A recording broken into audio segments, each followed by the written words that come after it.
You come to me with apologetic eyes, as though the very fabric of your being were a nuisance, an inconvenience to a world that reveres hardness as strength.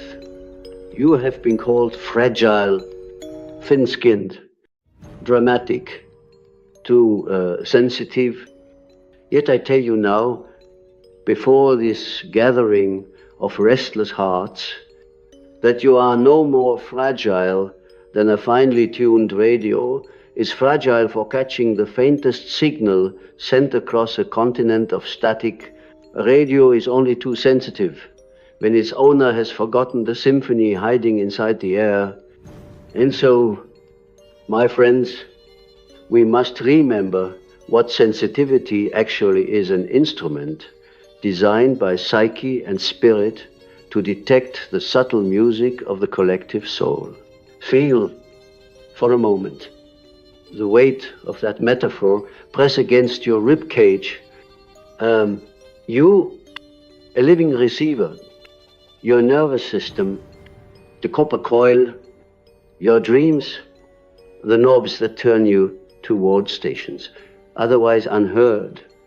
Each quiver in your chest, each inexplicable shiver down your spine is not weakness. It is data, information pouring in from realms that most people cannot or will not decipher. From childhood onward, you have been standing in the hush between songs, half terrified, half entranced, uncertain whether the volume belongs to you or to a universe whispering secrets through your bones. That uncertainty is the birthplace of every private torment you carry, yet it is also the threshold of revelation for the soul. Never torments without intention. It calls, it knocks, it rattles the glass of your ordinary consciousness, begging you to open the door to the greater currents beneath the floorboards of waking life. I have spent decades wandering those currents.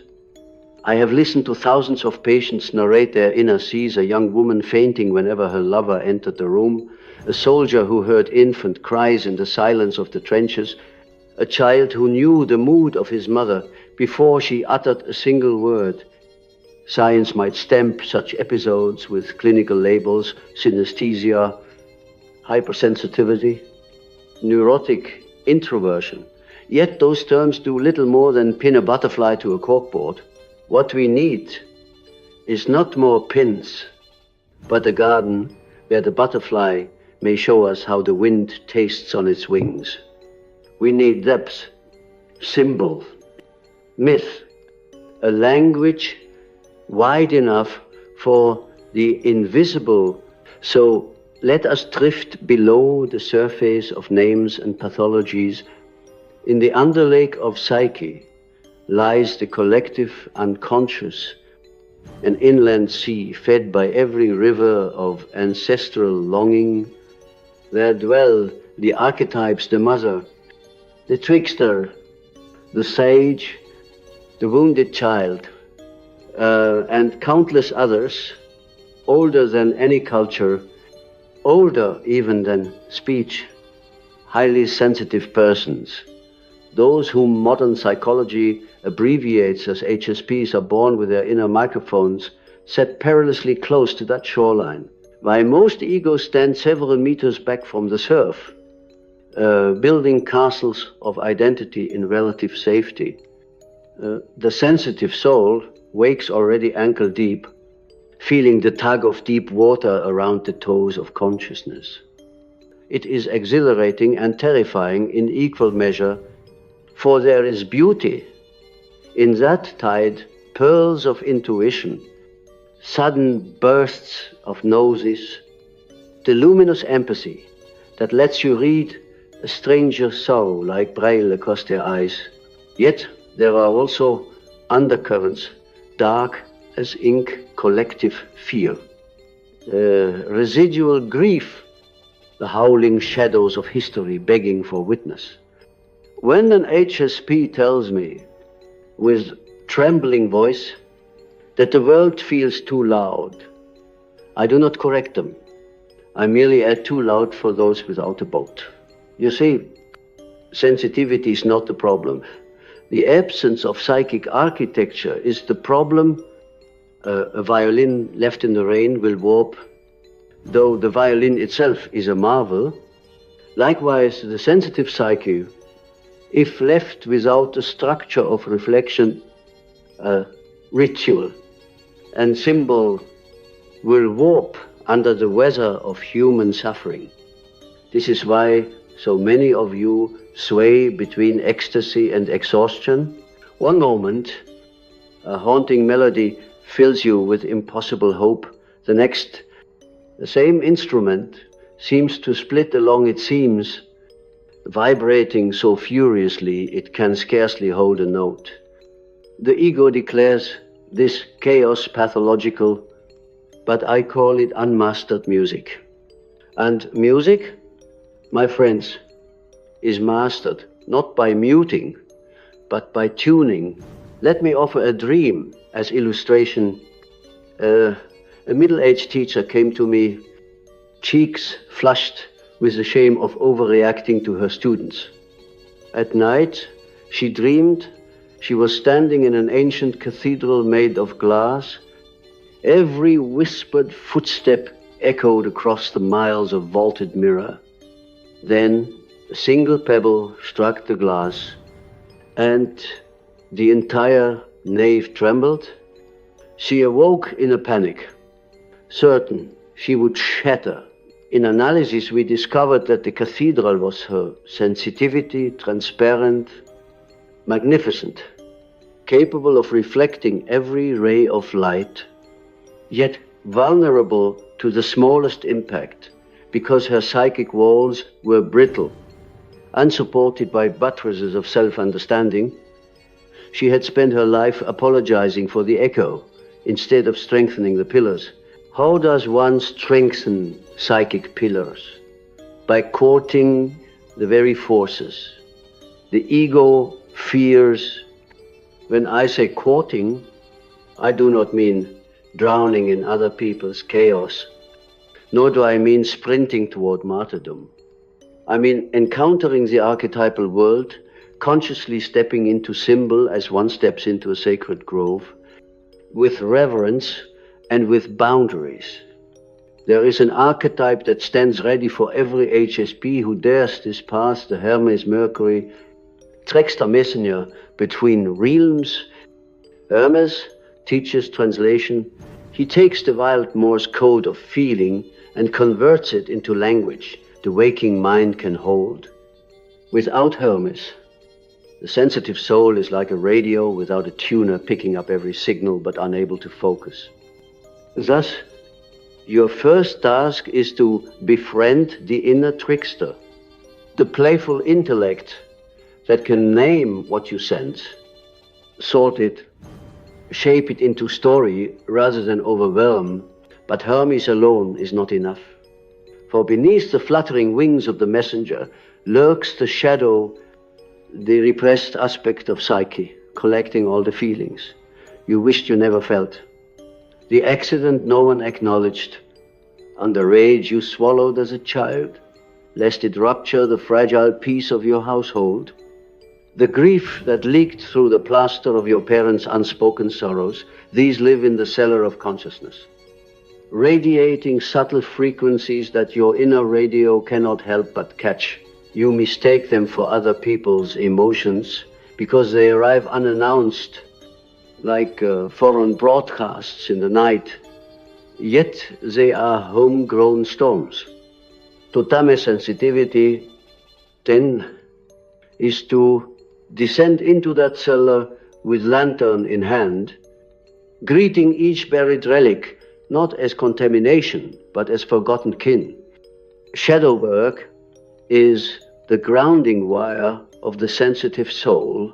Without it, your radio crackles with static.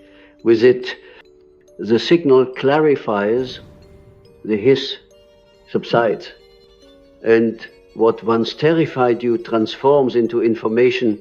Imagine for a moment that you have done this work, that you can stand inside your glass cathedral without flinching at its echo, that your inner wiring hums with disciplined electricity. Suddenly the enormity of being sensitive shifts from burden to vocation.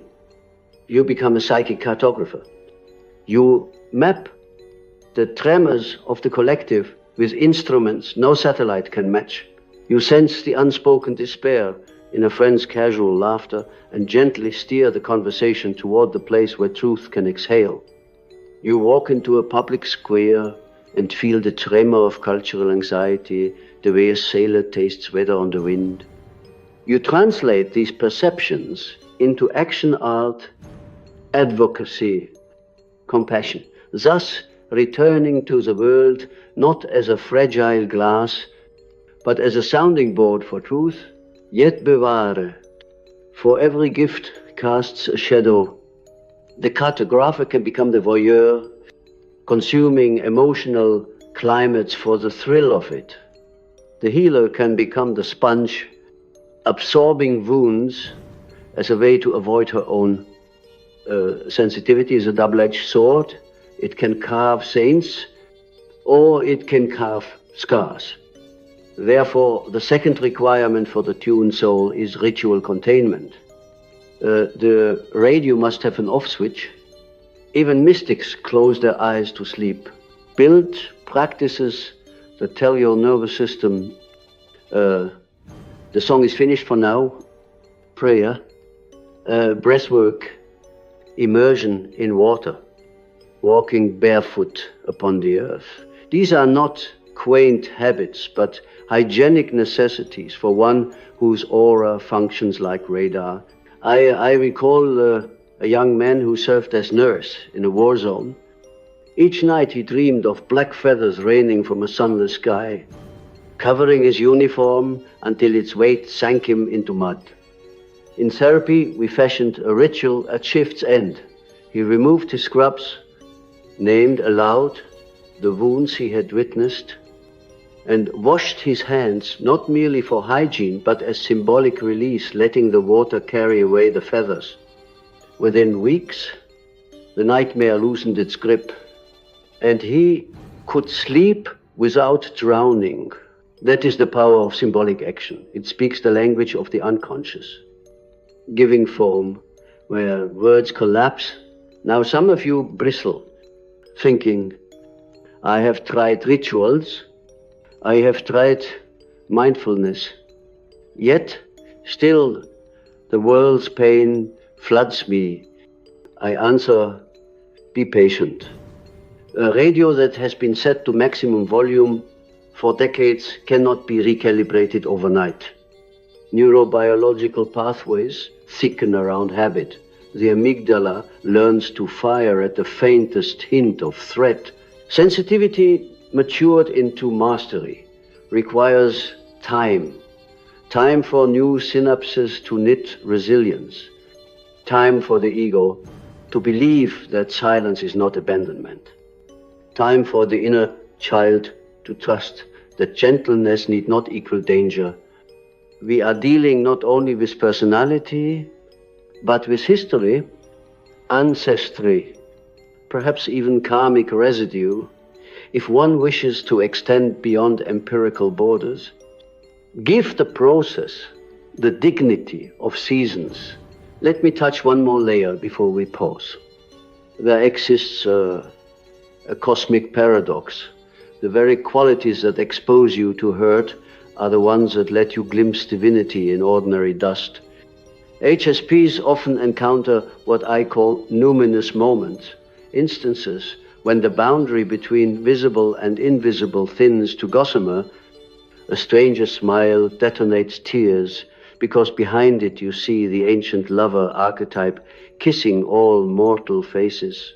A simple melody sends your heart into rapture because you remember, half bodiless, the celestial choir that once sang you into being.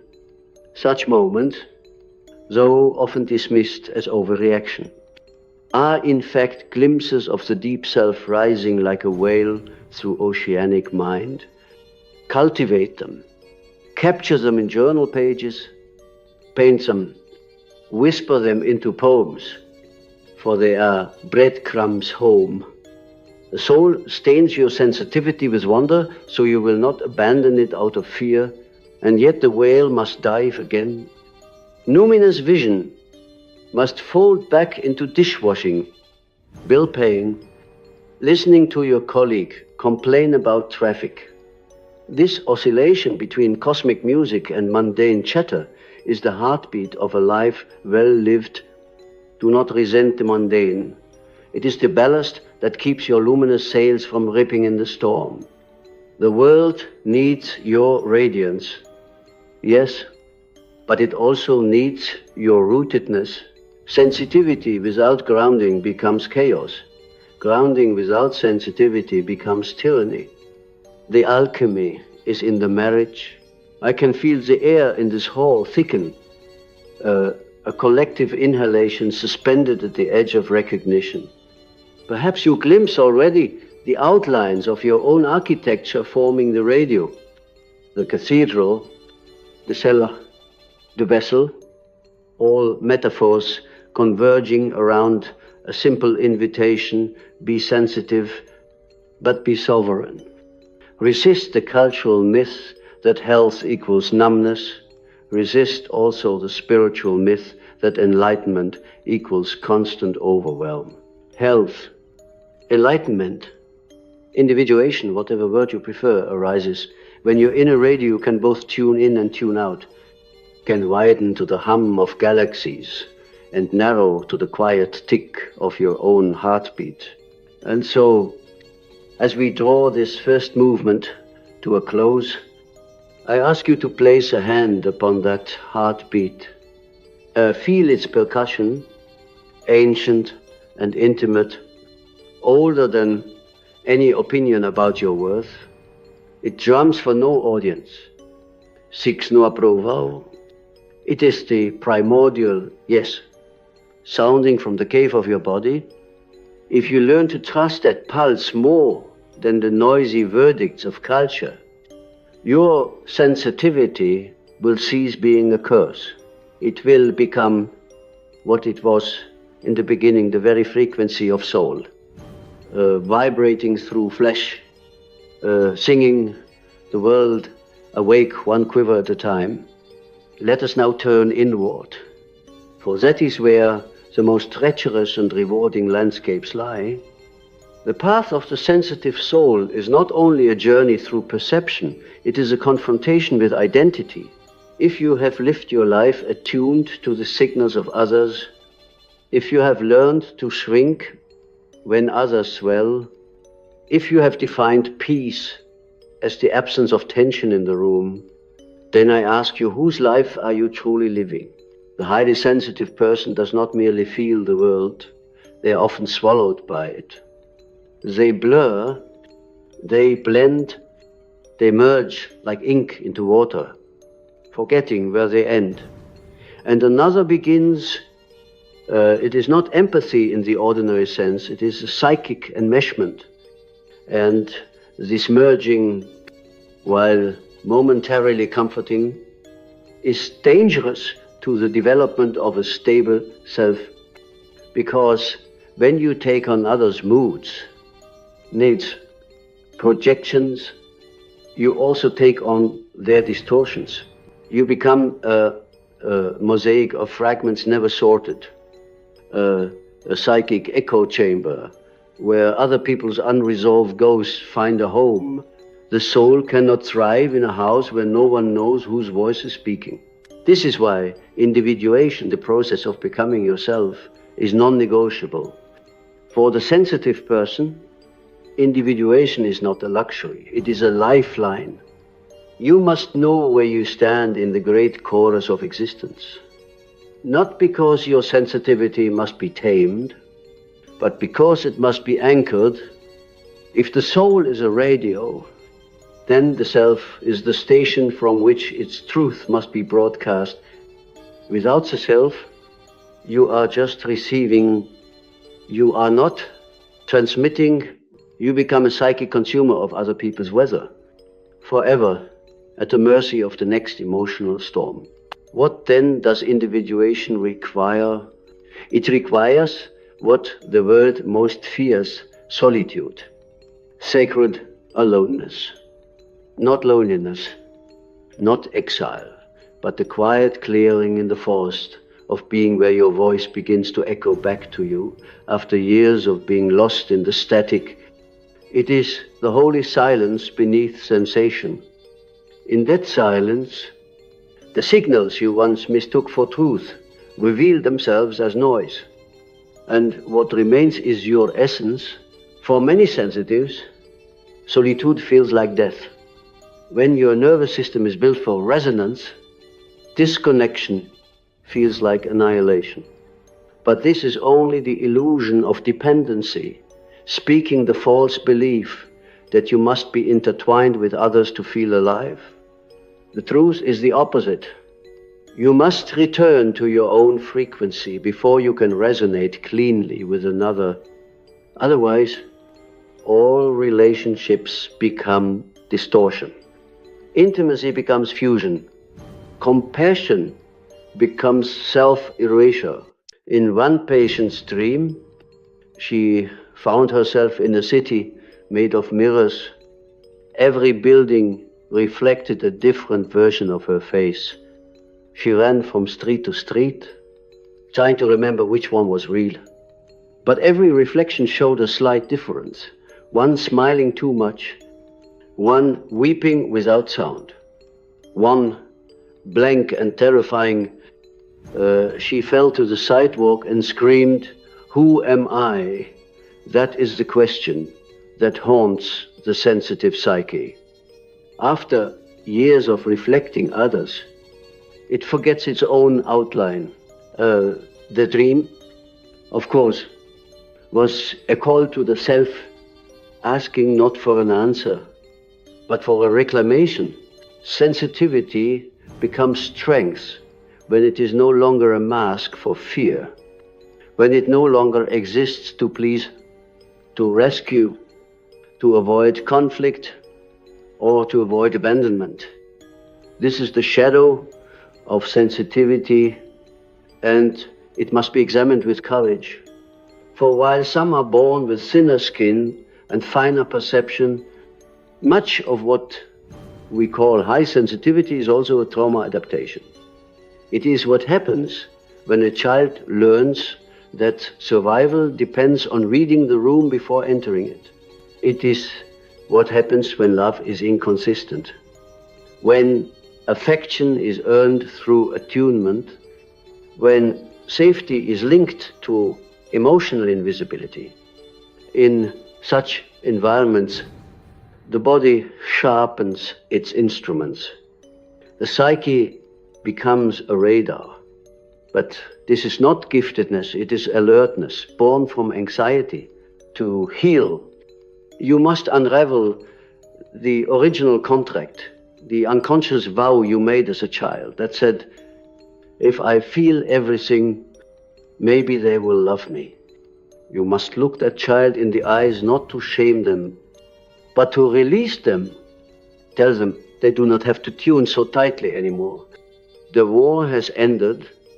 You are allowed now to feel what is yours and only what is yours.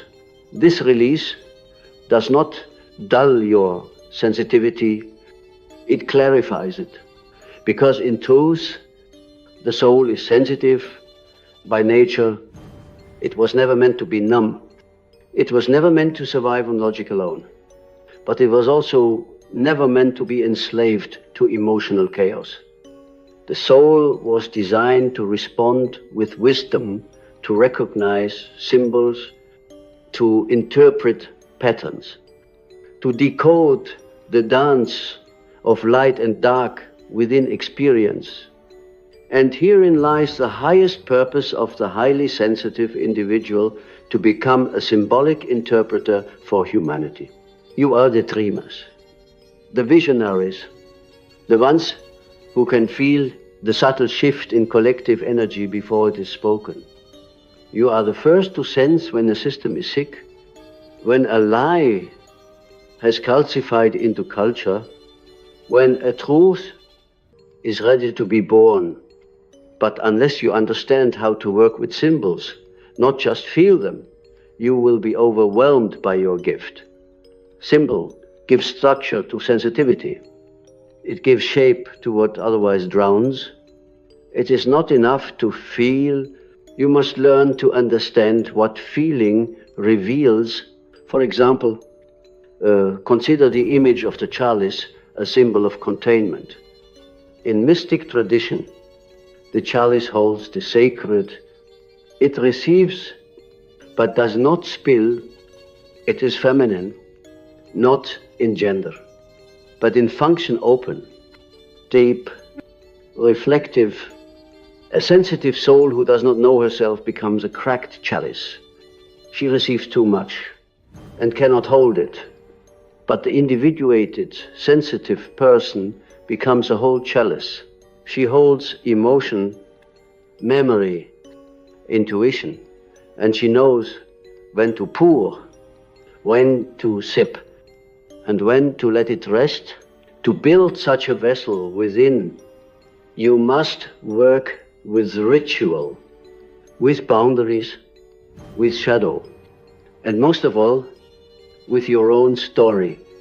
You must reclaim the narrative of your life, not as a tale of being too much, but as a mystic journey of refinement.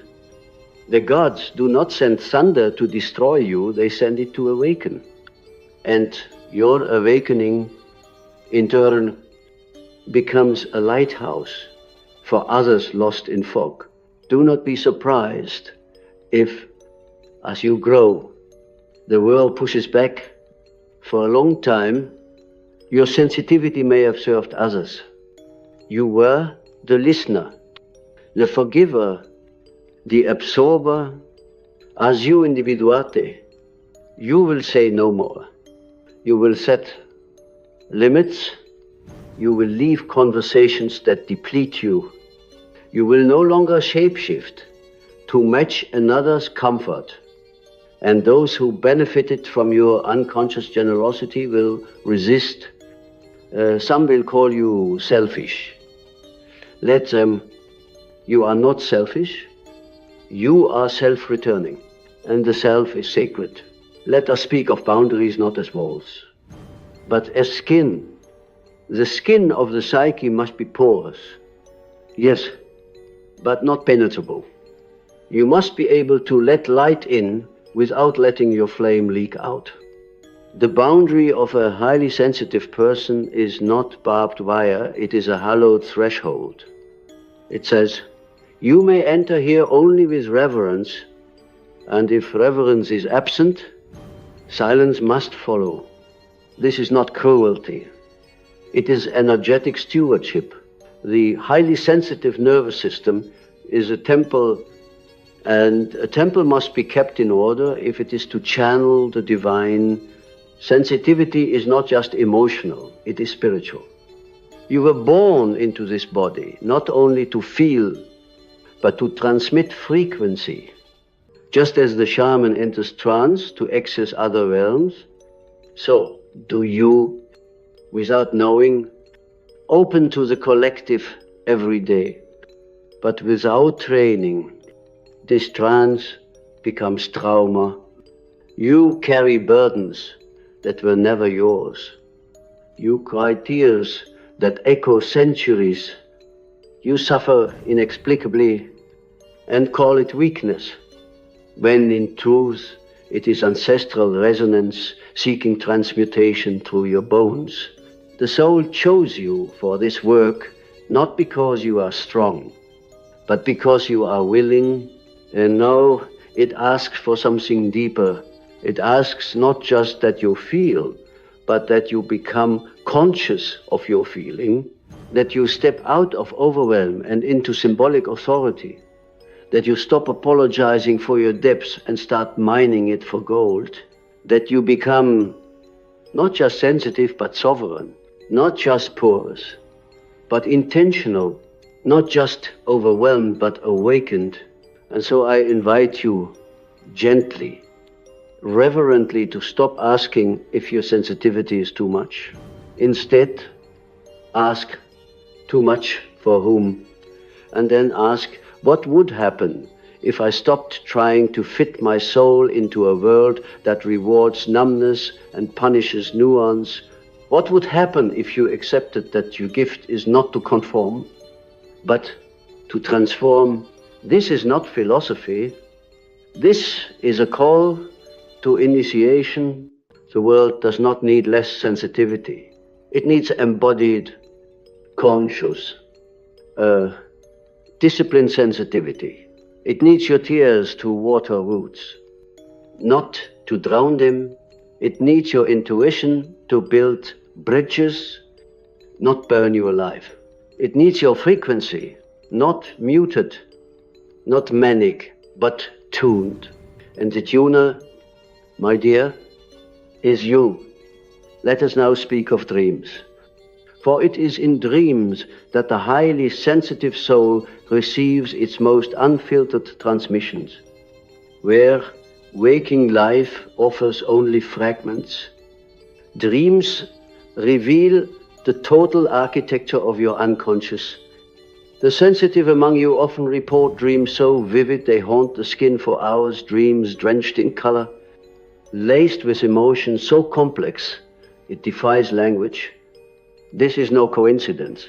You are tuned not only to the waking world, but to the inner cosmos.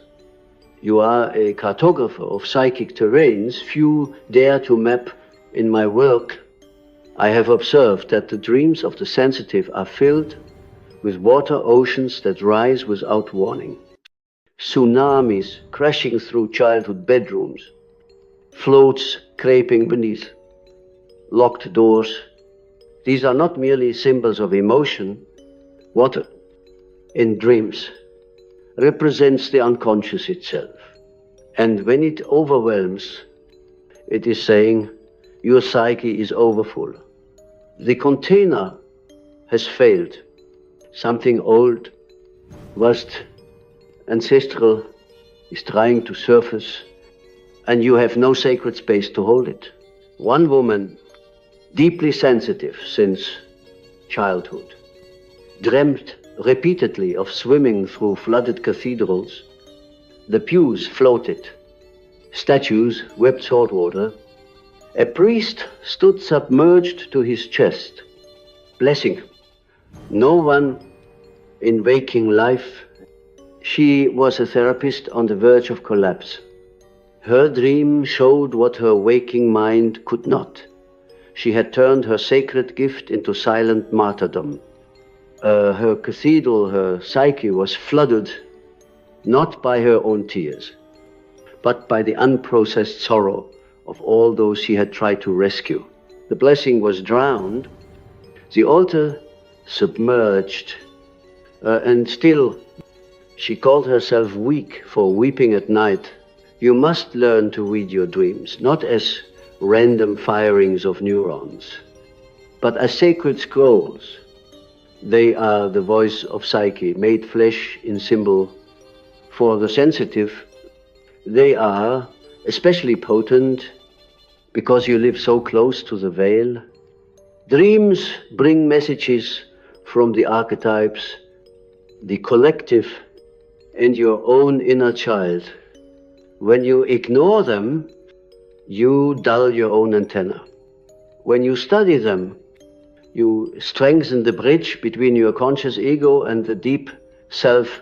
The dream is not a message from some external deity. It is you whispering through the corridors of psyche, hoping you are finally ready to listen. But dreams are only one layer. There is also the waking dream, the symbolic encounters that populate your days, the stranger who utters the very sentence you were thinking, the animal that appears 3 days in a row, the song that plays in a moment of grief and speaks exactly what your heart cannot. These are not accidents, they are synchronicities, meaningful coincidences that reveal the presence of self orchestrating behind the veil. The highly sensitive person is more prone to noticing them, but unless you honor them, they turn into static. The more you ignore the symbolic layer of life, the more your sensitivity begins to rot. Yes, rot, because a gift unused becomes infection. A violin never played grows brittle. A well never drawn from goes sour. Sensitivity must be expressed.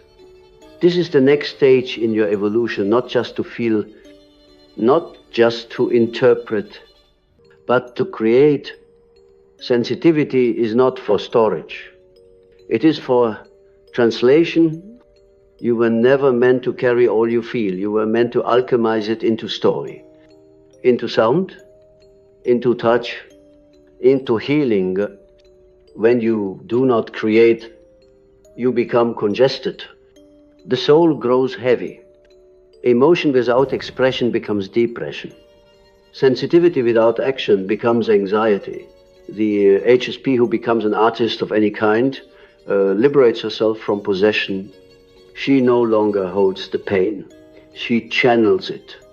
She no longer fears her depth. She builds with it. One dream, one line of music, one piece of honest speech can release decades of repressed electricity. You do not have to be a professional creator. You only have to let your soul speak in a form that can contain it. A journal, a danse, a prayer whispered into a cracked sky. Yet with this expression comes another initiation, the confrontation with the other. Because once you begin to live from your true sensitivity, the world will not always reward you. In fact, it will often resist. We live in a culture that worships noise, a society that prizes productivity over presence, appearance over essence, or performance over depth. And so, when a sensitive person arrives in full authenticity, with their knowing eyes and inconvenient truths, they become a mirror. And what do people do to mirrors that reflect what they do not want to see? They turn away. They blame the mirror. They break it.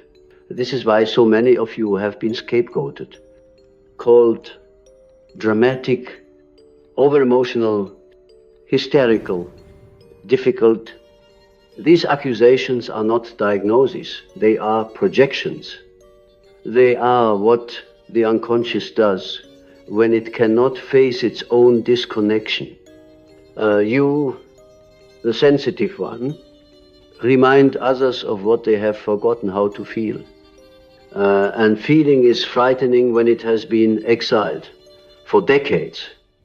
So they will accuse you of the very things they cannot do. And you, if you have not yet anchored into your self, will believe them. You will call yourself broken. You will beg yourself to be less. You will wear masks, so convincing you forget your own breath. But I say, do not amputate your sensitivity to gain the love of those allergic to truth. Do not twist your frequency to match the static of the culture. Do not become louder just to be heard by ears that cannot listen. Instead, become so deeply attuned to your own inner station that others either rise to meet your frequency or fade into the distance where they belong. This is not arrogance. It is hygiene. You do not owe your pain to anyone who does not know how to hold it with reverence. The highly sensitive person must become selective, not closed, not bitter, but wise. You must know where you are received and where you are simply harvested. You must learn the difference between those who want your light and those who want your light bulb unscrewed so they can use it. You must be willing to be alone for a while, if that's what it takes to reset your field. For it is far better to be whole in solitude than shattered in company. Eventually, if you do this inner work, something changes. You begin to emanate a different kind of presence. People still feel your sensitivity, but now it has gravity. You are not a leaf on the wind anymore. You are the wind itself, still invisible, but unmistakable. You do not need to cry to be understood. You do not need to explain your dreams to prove their value. You simply are, and your being itself becomes a beacon for others, those who are ready, those who are wounded, those who are awakening. You become, in a sense, a frequency holder, not for all, but for those who are rising into themselves. You become an anchor in a drifting world, not because you are perfect, but because you are tuned. This is the destiny of the highly sensitive soul who has integrated not to absorb, but to stabilize, not to vanish, but to illuminate, not to explain, but to embody. And this embodiment, this incarnation of frequency is what the world is starving for. So many walk around numb, distracted, sedated by artificiality. They no longer know how to weep cleanly or rage honestly. But you do. You always have. You have wept when no one else could. You have trembled at truths others silenced. You have sensed the fire under the ice long before it cracked. Now is the time to trust what you have always known, to step into it fully, to no longer hide behind apologies or armor, to speak, to create, to rest, to bless, to withdraw when needed, to rise when called, and most of all, to know you are not too sensitive. You are simply alive in a world that forgot how to listen. Now we stand at the threshold. The path we have walked together winds not toward conclusion, but towards integration, that sacred act of weaving what was once fragmented into a living wholeness.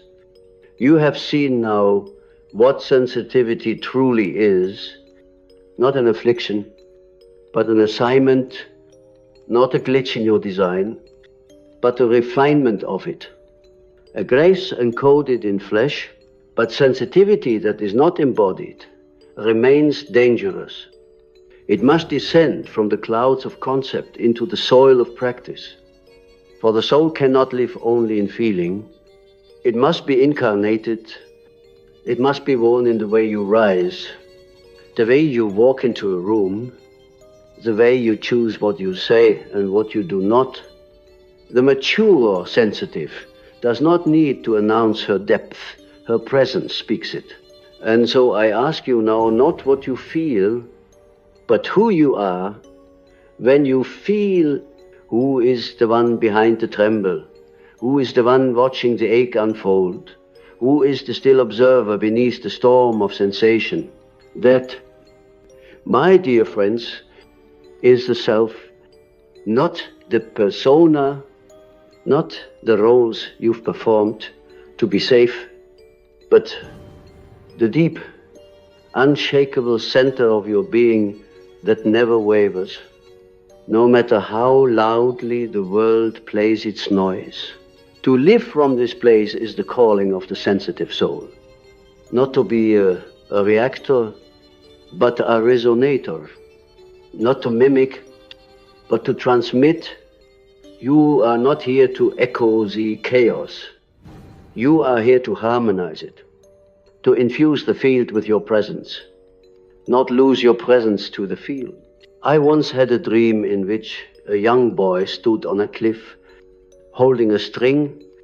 At the other end was a kite shaped like a phoenix, burning but unconsumed. The wind screamed. Below was a canyon of teeth and smoke, and still the boy held the string, hands bleeding, feet firm. That boy is a sensitive self. The phoenix is the soul signal. The canyon is the world's madness, and the string, that sacred tether, is your choice to remain conscious. You may tremble, you may weep, but if you stay aware, you do not fall, you fly, and when you fly, others remember that they too have wings. This is how the frequency of sensitivity changes the world. Not through force, not through volume, but through field coherence. When a tuning fork is struck in one part of a room, another fork across the space will vibrate in sympathy. This is physics. It is also psyche. Your grounded, attuned presence becomes an invitation to sanity for every unspoken soul nearby. But there is a warning here. You cannot create coherence for others if you abandon it in yourself. Many sensitives become obsessed with saving the world because they do not know how to save themselves. They call it compassion. But it is often a bypass, a refusal to face their own grief, rage, fear. They pour outward, hoping never to sit in the terrifying stillness of their own untouched soul. But the world does not need more saviors. It needs embodied souls. People who have sat with the wolf of their own pain and learned to listen, not tame. This is why the sensitive must be brave, not outwardly, not in the heroic sense, but inwardly. You must turn toward what overwhelms you and ask it, what are you here to teach me? You must enter your dreams, not as entertainment, but as oracles. You must build an inner altar and visit it daily, offering your silence, your breath, your honesty. This is not romantic. It is discipline. The soul does not respond to fantasy. It responds to devotion, and devotion transforms you. The radio you once thought was broken becomes a temple of transmission. You no longer pick up just any signal, you begin to choose. You sense what aligns and what doesn't. You follow the pull of truth, not the weight of expectation. You create boundaries, not as armor, but as channels, allowing what nourishes, denying what drains. You forgive, not to be holy, but to free the space your sensitivity deserves to bloom. And in that blooming, the world around you shifts, because when even one soul becomes fully alive, it destabilizes the collective lie that says we must be numb to survive. The highly sensitive person who has integrated their gift is a revolutionary force. You walk into systems and soften them. You enter rooms and elevate the frequency without speaking. You look into someone's eyes and they remember themselves. This is no small thing. This is not fluff. This is not indulgence. This is mysticism made visible, and it is your path. But I must tell you, it will cost you. You will lose friends who cannot match your vibration. You will shed identities that once kept you safe. You will grieve the version of you who tolerated what you now cannot. You will sometimes feel lonelier than ever, not because you are unloved, but because you are now refusing to betray your soul for love. That is not real. Do not turn back. This loneliness is the sign of expansion. You are growing out of your former container, and soon others will find you, not because you went searching, but because they heard your signal, and in you they recognize a home they didn't know they were missing. That is the gift of the sensitive soul. You are not meant to walk the loudest road. You are meant to walk the truest one, and truth, my friends, has a frequency all its own. So I will leave you with this. You are not too much. You are not broken. You are not weak. You are a tuning fork for the hidden harmonics of humanity. You are a bridge between silence and meaning. You are an instrument in the hands of the archetypal self. Let yourself be played. Let yourself be heard. But most of all, let yourself be whole. And may the song you were born to carry at last rise from within and find the world it was meant to awaken